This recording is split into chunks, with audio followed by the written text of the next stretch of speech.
Hello, everyone. Thank you so much for joining.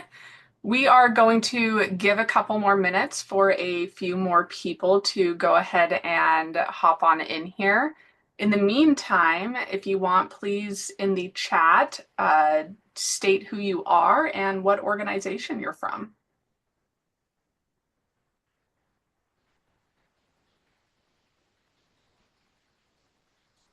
And we will get going at around 10:33.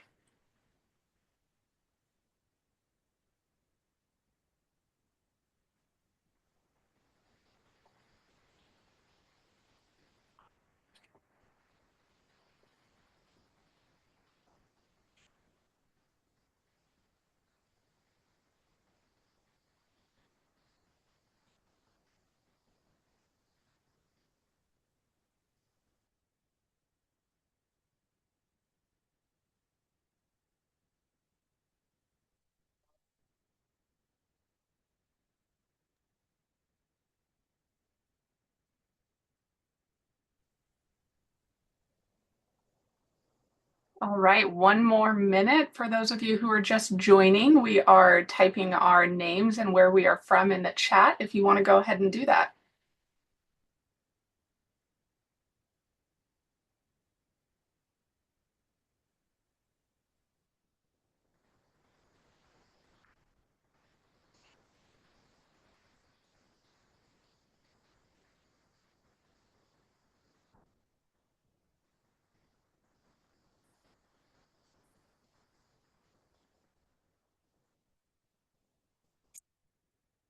All right. Well, it is 10:33, so I'm going to go ahead and get started. Welcome, everyone. We are really glad that you are here today. My name is Haley Schmidt, and I am a program operations manager here at Forward. Before that, I spent several years on the nonprofit side of things. I was a housing supervisor working directly with families experiencing homelessness, a youth career development counselor, and a case manager helping families navigate public benefit programs in Washington state. So when we talk about fragmented intake and what it costs people, I'm not coming at this from the outside.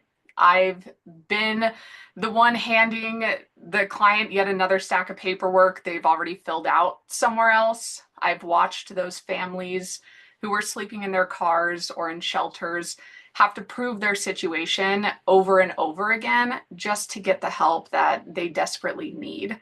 I've spent entire weeks chasing verifications and duplicating notes across systems when that time should have gone to my clients. That's a big part of why this work really matters to me. And I've seen what it looks like when intake actually works. And I have felt the difference it makes for clients and for the people we're trying to serve. I want to be honest about why you all are here today and when you join a webinar like this. Some of you are carrying the weight of board expectations, funder relationships on top of a team that is already stretched really thin. Some of you are the ones actually living inside this fragmentation every day. Duplicate data entry, the midnight reporting runs before you have a deadline, and some of you are looking at a landscape of disconnected systems and wondering to yourself, how can we build something that actually holds together and stays that way?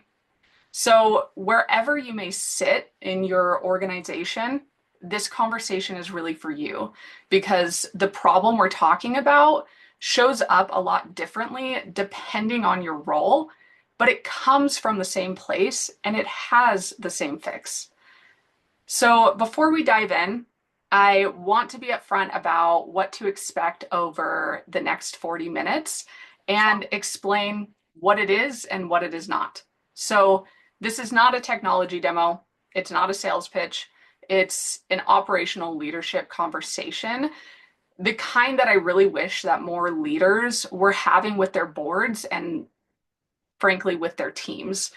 So what we're going to talk about is the gap between the mission your organization is committed to and the operational infrastructure that you have to carry it out. And this gap has a name. It's called fragmentation. You'll hear me say that a lot during this webinar today. And in the current environment where funding is contracting, compliance requirements are tightening, and the demand is rising, this gap is no longer affordable. So over the next 40 minutes, I will talk about what the data actually says about where nonprofits are right now. We'll talk about how fragmented systems, fragmented intake, eligibility, documentation, these all quietly undermine programs that are otherwise doing really important work. And so I say quietly because that's what makes this so hard to address, is it doesn't show up all at once. It just slowly chips away. We'll get into what a one front door model actually looks like in practice. And I want to be clear, this is not a technology concept. It's organizational discipline. And we'll close today with what the evidence actually shows about outcomes when organizations make this shift. We will leave time at the end for questions and answers, but feel free throughout this webinar to go ahead and drop any questions you have in the chat, and we'll get to as many as we can. And so with that, let's go ahead and get started. I want to start today with where the sector actually is right now and not where we would like it to be, but what the data is actually telling us. So the Nonprofit Finance Fund surveyed thousands of nonprofits for their 2025 State of the Sector report, and here's what they found. 85% of nonprofits expect service demand to increase in the next 12 months. That's not some of them, that's 85%. That's nearly the entire sector saying, hey, more people are going to need us. At the same time, 1 in 3 nonprofits that serve communities directly lost government funding in early 2025. And this is not just a projection, this is real data, stuff that has already happened. 36% ended 2024 with an operating deficit. And this is the highest rate NFF has recorded in 10 years of surveying this sector, which is huge. And 52%, more than half, have 3 months or fewer in cash reserves, which means that the margin for error is extremely thin. So what we're looking at is a demand surge happening on top of funding contraction. More people are coming through the door, fewer resources are available to serve them, and the organizations holding this all together are running on really thin margins. That thin margin shows up differently depending on where you sit within your organization. So maybe it's financial. 3 months of reserves and a delayed payment from a government funder, it might be a caseload that is 2 staff members lighter than it should be, and everyone in the organization feels it. Or maybe it's the technology where every single new program that your organization gets adds a new system, and nobody has ever had the time or the mandate to consolidate those systems. So whatever it looks like for you, the margin is thin and the pressure is rising. That is the context for everything that we're going to talk about today, because in that environment, operational fragility is not just an inconvenience, it's a mission risk. So before I go any further, I want to take a minute to ground this in what's actually happening at the federal level. This isn't abstract policy. This is landing directly on you, your intake staff, your eligibility workflows, your reporting obligations. Right now, it's happening and is very real. So there are three things that we believe are worth naming. And the first is the ARPA cliff. The American Rescue Plan put a significant amount of flexible funding into the sector in workforce programs, housing, behavioral health, community services. The obligation deadline for those was December 31st of 2024. So that money is gone. While the money's gone, the programs it was holding up are still there. The second is federal grant disruption at a scale that we have not seen before. As we all know, DOGE drove the termination of approximately 16,000 federal grants, totaling roughly $49 billion in the span of just a single year. AmeriCorps lost $400 million in active grants, and the Department of Justice terminated 373 grants worth $820 million. And here is the operational detail that matters. Agencies are now required to justify individual grant payments before release.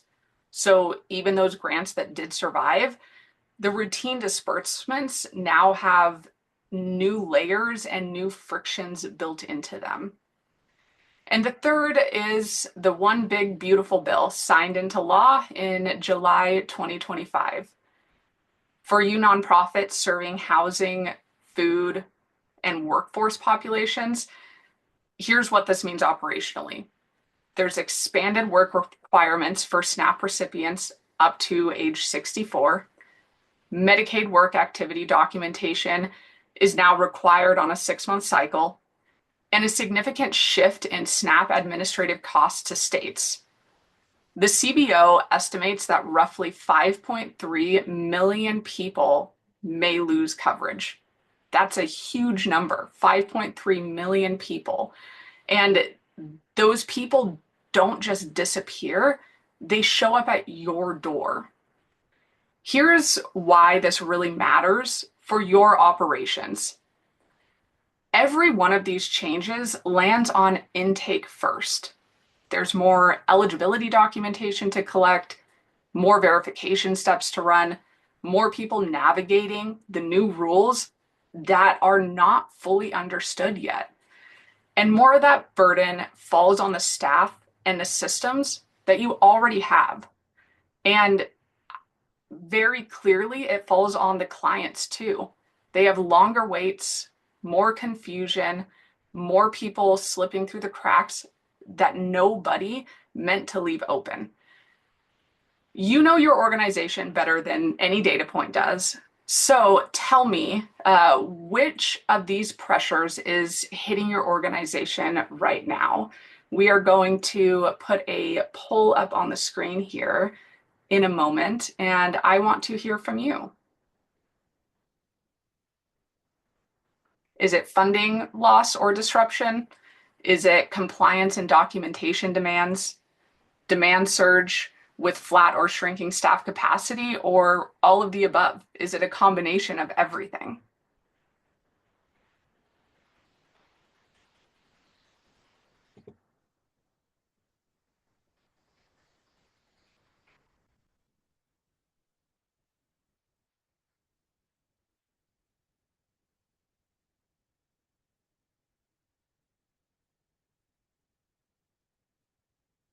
All right. And let's look at what the top answer was. And it was all of the above. And that really does not surprise me at all. And honestly, for this question, there's no wrong answer because all of it is real. And so let's talk about what we can now do about it.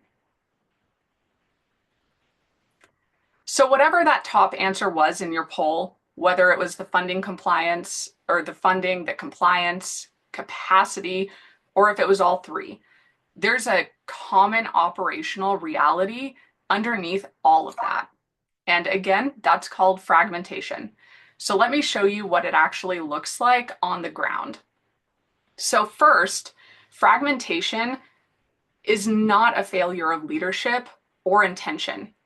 It's the natural consequence of how nonprofits grow. Each new program brings a new funder. Each new funder may have required a specific intake tool, database, or reporting system. And over time, you end up with a housing program running through HMIS, workforce services through a WIOA compliant platform, food assistance through a state portal, and case management through your own internal system. And none of these systems talk to each other. So research finds that the average direct service nonprofit actually uses somewhere between 10 and 20 disconnected software tools. 72% use 3 or more systems that do not integrate. And each one of those systems is a security perimeter to maintain, a data governance, question to answer, a vendor relationship to manage, and a potential point of failure during an audit.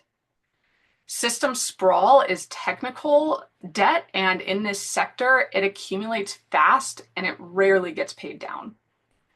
What that looks like in practice is a family walks through your door needing housing support, food assistance, and help connecting to employment. And think about what that looks like, right? We all work with those clients every day. They finally worked up the courage to ask for help. They walk in the door, and the first thing we do is hand yet another form to them, and then another one, asking the same questions because our systems don't talk to each other. Each program has a separate application. Staff copy the same demographic information, income verification, and household composition data between all of these platforms manually. Referrals to partner services travel by email or phone with no confirmation that the connection was ever actually made. And when it comes time to report to funders, someone in your agency spends hours pulling that data from multiple systems and reconciling it by hand. In one study of nonprofit impact staff, researchers found that data professionals were spending 80% of their time cleaning up and reconciling data across these disconnected systems. And only 20% of the time was actually utilized to analyze what that data means. That ratio is inverted from what it really should be. We should be spending more time analyzing that data and what it means. And I'm sure most of you on this call know exactly what this looks like.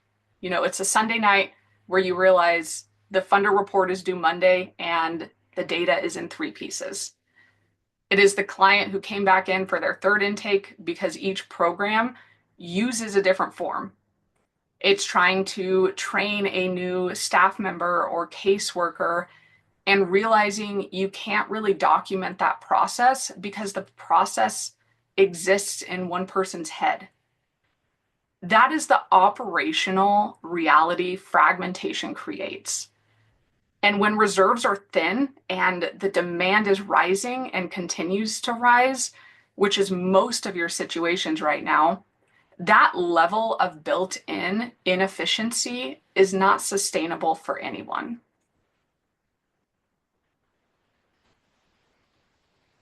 I want to now talk about what fragmented intake actually costs, because I think sometimes these costs are invisible until it becomes a crisis. The first cost lands on staff. Sector turnover in direct service roles runs around 20% per year, which is nearly double the cross-sector average. And in some states, social services saw 1/3 of positions turn over in just one single year. Replacing a caseworker costs between 30 and 200% of that person's annual salary. But the more dangerous cost is not really the financial one. It's that when experienced staff leave, they don't just take their skills with them. They take everything they knew about how all the systems actually worked, the workarounds, all those undocumented processes, I'm sure every agency has one of these. The go ask Sarah, she knows how to get that report out of the old database.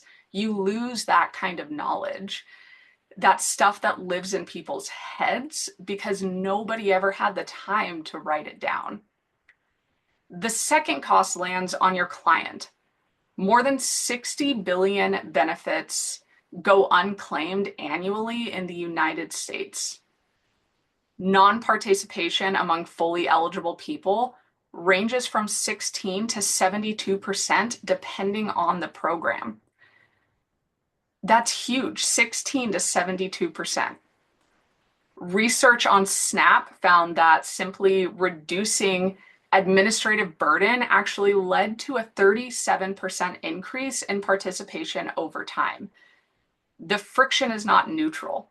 Every application, every duplicate form, every separate login is a barrier that someone who needs these services does not clear. When clients have to navigate multiple separate application processes to access services from the same organization, some of them stop before they're even able to get through. And that dropout is not random. It concentrates among people who they're already facing the most barriers. And the third cost is compliance.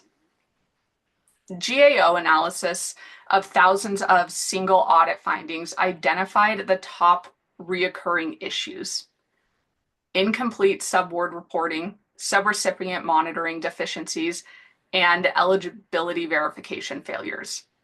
Every single one of these is made worse when there are disconnected systems involved. When eligibility documentation lives in one system, payroll in another, and grant tracking in a third, producing a coherent audit trail requires a lot of manual reconstruction. And in the current environment where federal agencies are requiring justification for individual grant payments, the margin for documentation gaps is nearly zero. And there's also a dimension here that does not always surface until an audit. The 2024 revision to OMB uniform guidance now requires cybersecurity measures to safeguard PII as a condition of receiving federal funds. So when client data is scattered across those 10 or 15 unintegrated systems, some of them spreadsheets, some of them those legacy tools, and some on staff laptops, it's not just operational inefficiency at that point because it is a federally reportable PII exposure risk. Now, I want to introduce a concept that I really find useful for helping nonprofit leaders prioritize where to focus. And these are mission critical functions. Not every operational function carries the same weight. Some functions, if they fail, just cause an inconvenience, while others, if they fail, cause your services to stop and your clients to fall through the cracks and your grants to be clawed back. For most direct service nonprofits, 5 functions meet that higher bar, and that's the intake and enrollment, eligibility and case decisions, service delivery, reporting and audit readiness, and client communications. Here's a test that I encourage leaders to apply. Ask yourself this: if this function stopped working for 1 week, would your services halt or would your funding be at risk? And if the answer to that question is yes, then it is mission critical. Now look at what happens to each of these functions when they operate across disconnected, fragmented systems. Your intake and enrollment. Your staff are re-entering that same client information across multiple forms because each program has its own application. Clients are filling out paperwork they already filled out, and some of them just stop showing up before they are ever able to get served. Then you have your eligibility and your case decisions. Two caseworkers in the same office are making different calls on the same situation because the rules live in different systems with different configurations. There are no guardrails, and consistency depends entirely on who picks up that case. And then there's service delivery. You made a referral, but you have no idea if that client ever showed up to the referral. There's no closed loop, and that handoff goes into an email thread and then disappears. Reporting and audit readiness. Every grant cycle, someone on your team spends days pulling data from different systems, reconciling those numbers that don't quite match, and building a report that can't really be reproduced if a funder asks a follow-up question 3 months down the road. And then client communications. A client calls and asks about their application status and gets 3 different answers from 3 different staff because nobody is actually looking at the same record. But when you align these 5 functions through a coordinated operational model, each one is going to improve, not because of magic, but because of the structure. So before we move to what that model looks like, I want to hear from you again.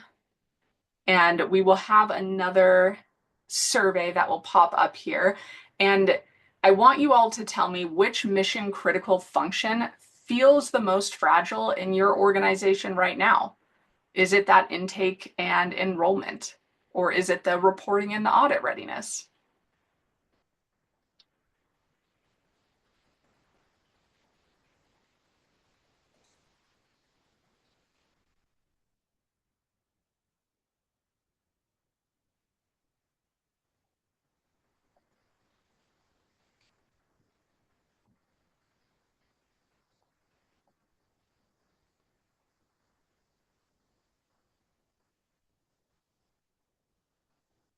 Perfect. All right, and the highest one was the reporting and audit readiness. And so whatever you just picked, hold on to that because the one front door model was built for exactly all of these pressure points. And let me show you how. Whatever your top answer was, whether it was the intake, eligibility, reporting, or communications, the one front door model is specifically designed to protect that function. A one front door model is not a technology platform. It's not a software purchase. It's not a whole entire rebrand of your intake process. It is an operational principle that clients should be able to access your organization's programs through a single coordinated entry point, and that staff should not have to maintain all these disconnected systems in order to serve them. In practice, that means a shared intake process that captures information once and routes it appropriately. It's standardized eligibility criteria so that the same question gets the same answer regardless of whatever staff member is handling it. It's centralized case documentation that is visible across platforms, a unified reporting structure, and coordinated communications so clients receive consistent information no matter who they talk to from your organization. And this concept has a federal precedent. So the No Wrong Door Initiative, which is supported by the Administration of Community Living, CMS, and the VA, applies the same principle to aging and disability services. HUD's coordinated entry system, required for all continuums of care since 2018, applies it to homeless services. And WEO as American Job Centers apply it to workforce programs. The reason these models have been adopted across so many different program areas is that the underlying problem, siloed intakes that create inefficiency, inequality, and compliance risk, is universal.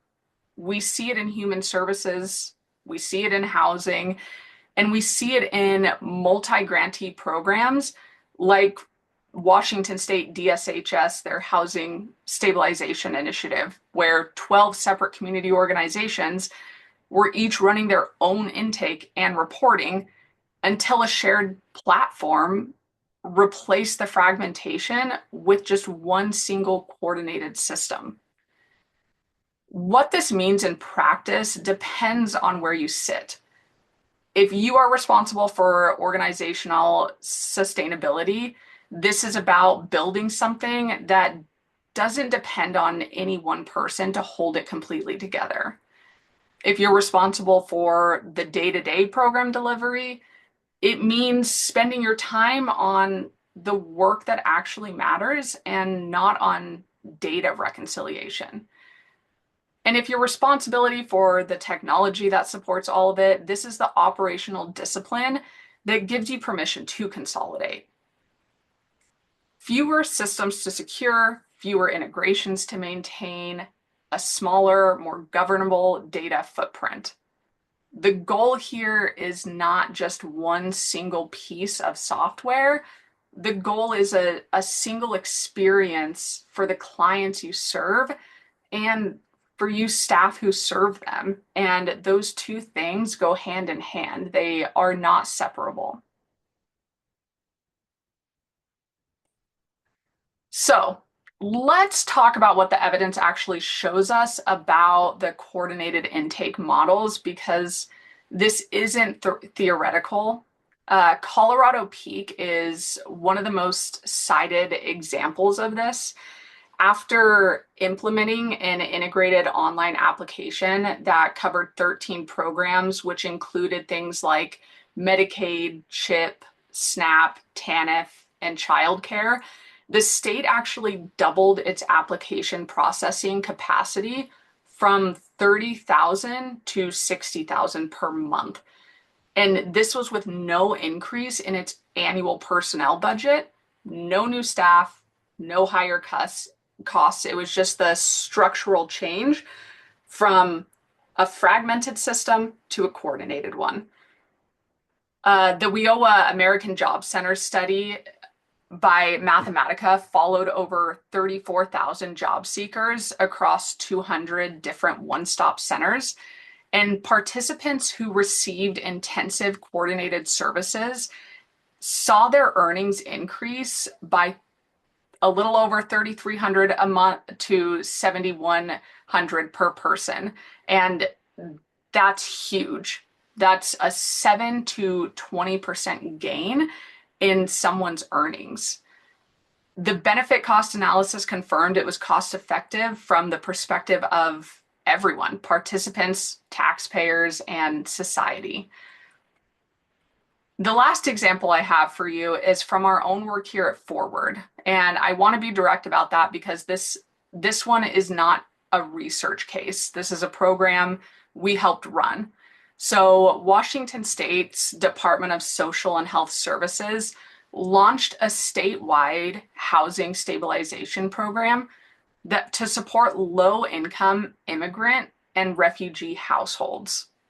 They needed to administer this program through 12 separate health and human services organizations, doing community outreach and intake across the whole entire state.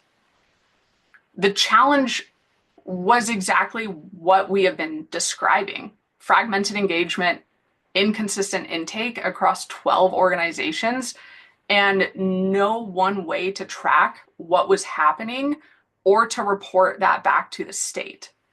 Forward provided a centralized program administrative platform and standardized the application process, gave all 12 partner organizations access to the real-time data, and generated standardized reporting for DSHS. The result of this was over $18 million in financial assistance was distributed. There was consistent community engagement across the state, and there was real-time accountability that allowed DSHS to make decisions based on actual program performance and not all that reconstructed data. Across SNAP programs, research found that simply reducing administrative burden, making it easier for people to apply and re-enroll, actually led to a 37% increase in participation over 16 years. In Medicaid renewals, automated coordinated processing cut caseworker time per case from 70 minutes to 11 minutes. And I don't know about you, but I would love processing time to be cut down to 11 minutes. That sounds wonderful. This is an 80% reduction. So it's not just a marginal improvement, but it's a structural one. So the pattern across all of these examples, whether it's Colorado, WIOA, Washington State, DSHS, those Medicaid renewals, it's consistent. When you reduce the friction at intake and coordinate the flow of information across programs and across partners, organizations are able to do more with the same resources. And the people they serve are more likely to stay connected in the services that they need.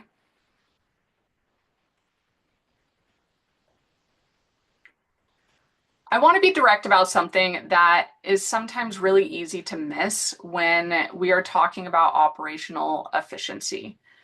Fragmented systems are not an inconvenience, they are an equity problem. So researchers Pamela Hurd and Donald Moynihan at Georgetown's Better Government Lab spent years studying what they call administrative burden in safety net programs. Their central findings, published recently in the Journal of Economic Perspectives, is this here. Those with the fewest resources and the greatest needs may struggle the most to overcome administrative barriers. The frictions thereby reinforce existing inequality.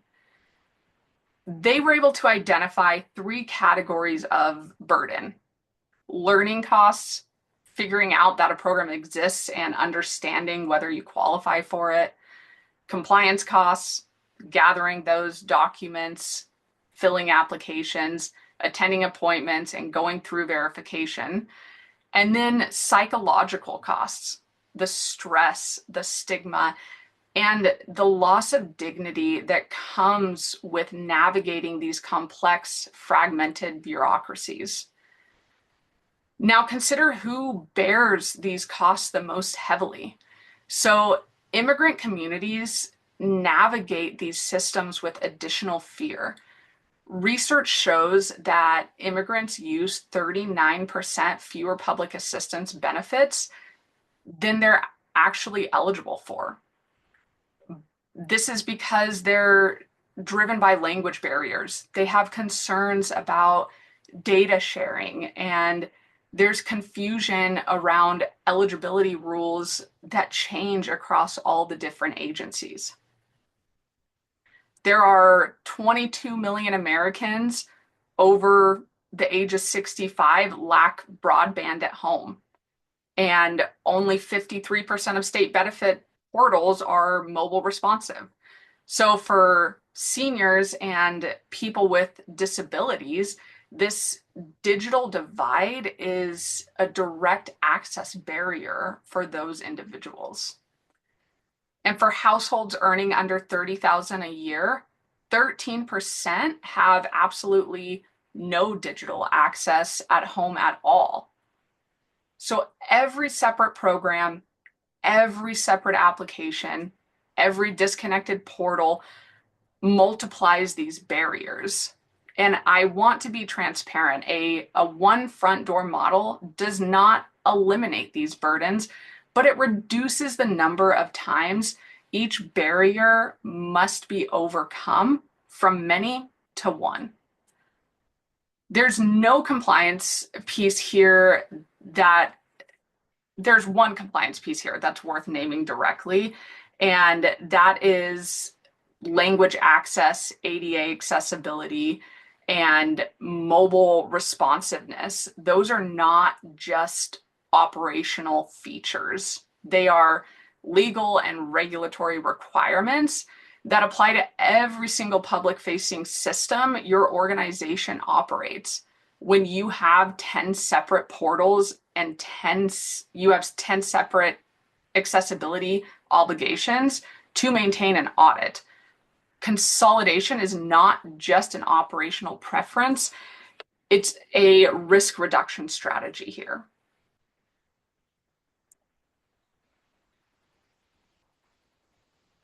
And now I want to leave you with a practical framework, something you can take back to your leadership or your board.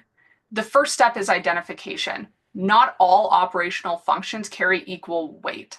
I'd love to challenge you all to use the 1 week test. If this function stopped working for 1 week, would services halt or funding be at risk? Limit your list to 5 or fewer mission critical functions and be honest about which ones are currently held together by the heroic efforts of specific staff members in your organization. The second step is simplification. Before your next technology purchase, before the next system upgrade, ask yourself, can we simplify how clients access our services? In most cases, the highest leverage move is not adding something completely new. It's just reducing the number of separate pathways clients have to navigate. Simplify first and add infrastructure second. The third step is sustainability. The test of sound operational model is not whether it works when your best program manager is in the building. It is whether it works when they're not. Build processes and systems that last any individual, because as I mentioned earlier, in a sector with 20% annual turnaround, the ones that don't do this are structurally fragile. Sustain also means something specific on the technology side. Documented data standards so the next system you onboard does not require a custom integration from scratch. Role-based access controls so that when a staff member leaves, their access is removed cleanly. And an audit trail that does not require calling 3 people and exporting the data from 4 different systems just to produce it. These are not aspirational features. They're really a baseline for a technology environment that your organization can actually govern and maintain over time. So here are 4 questions I really want you to carry into your next leadership conversation. Do clients enter our organization through one coordinated front door or many fragmented ones? Where are we duplicating? Is it in intake, documentation, or with communication? And are mission critical functions structurally protected, or do they depend on staff heroics? And lastly, if your board asked you today how you ensure operational reliability, would you be able to answer that clearly? And before we go into Q&A, I want to leave you with something concrete, and that is a readiness checklist that you can actually use internally. These are not trick questions, they're diagnostic ones, and if you find yourself hesitating on several of them, it's really a signal that that's worth taking seriously. Can you complete accurate client record from a single system, or does it require pulling from multiple places? Do all your programs use the same intake process for overlapping client information, or are you collecting the same data multiple times in multiple different formats? Can you generate a funder-ready compliance report without manual reconciliation? This one is particularly important right now, given all the compliance environment. Are your mission critical functions documented in writing, or do they live in the heads of all those experienced staff members? Could a new team member administer your core processes within 2 weeks using documentation alone? Do you have visibility into whether referrals to other programs or partners are actually being completed? Is your client data clean enough for an audit that an auditor would be able to trace an eligibility determination from start to finish? And finally, is client PII protected and access controlled across every single system that your organization uses? And this includes those spreadsheets that are in shared drives, the legacy databases no one has touched in 2 years, and the tools that staff may have installed on their own. Under the 2024 OMB uniform guidance revisions, it's no longer just a best practice question. It is now a federal compliance requirement. So the organizations in the research literature that have made the shift towards coordinated intake, they didn't do it all at once. They started with one function, often intake and often documentation. They simplified it, made it reliable, and built it from there. This reliability is a structural decision and it compounds over time. And in closing, I really want to highlight 3 things that I hope you were able to take away from today's conversation. And first, that is operational reliability is not a back office concern. It is mission stewardship. When your intake is fragmented, your documentation is inconsistent, and when your reporting requires heroic manual effort every single grant cycle, then your mission is at risk. Not eventually, but right now. Second, fragmented intake is not just inefficient, it is an equity problem. The people your organization serves, the ones navigating these programs like housing instability, workforce barriers, food insecurity, bear the highest cost of administrative complexity. Every time we are able to reduce a barrier at intake, we make it more likely that someone who needs the help actually gets it, which is why we all do the work we do, right? So, and third, reliability is a structural decision.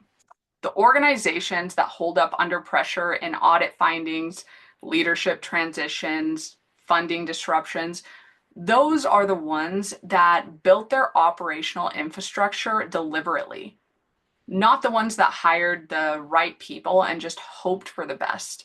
Structure outlasts individuals. So protect your mission critical functions, simplify how people access them, build reliability into your structure because everything else depends on it. One concrete next step is if today's conversation resonated with you and your organization, run the 1-week test with your leadership team. Pick your 5 mission critical functions and ask for each one, if this stopped working for 1 week, what breaks? That conversation alone will tell you where you need to focus. And if you want a structured way to work through that, reach out to us here at Forward, and we're really happy to do that with you. And now with that, I think I might have gone a little over time, so I apologize, but I will give a couple moments to see if anyone does have questions. If you do, drop them in the chat, but if your question seems a little too specific or too operational for a group setting, you're more than welcome to reach out directly after, and I'd love to continue the conversation.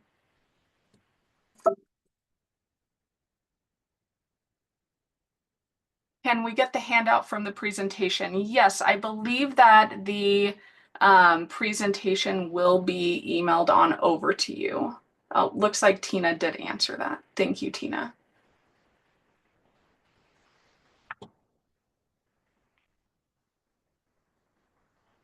Okay, and then I see a question in the chat. My leadership team prioritizes not putting all of our eggs in one basket and running two concurrent projects.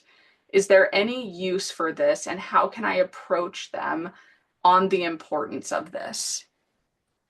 And so I can understand where someone is coming from and not wanting to put all your eggs in one basket. But I think that in situations like this, it's sometimes better to have a centralized place rather than having to dig through so many different systems to figure out the right place to look and go to each and every time.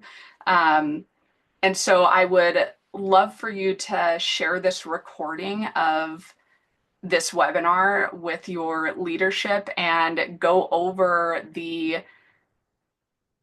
that ask yourself those questions of those mission critical risks if something stopped working.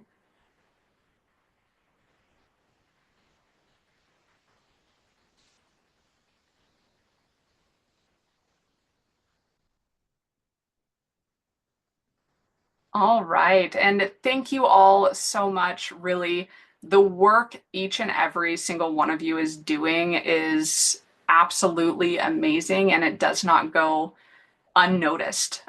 Keep running those programs, keeping those clients connected, and uh, holding organizations together under real pressure. It's hard, and you all do it every single day. So thank you so much for spending part of your day with us. And if something today sparked a question or conversation that you want to keep going, on the screen, here is how you can stay connected. You can subscribe to hear from us when we publish new resources.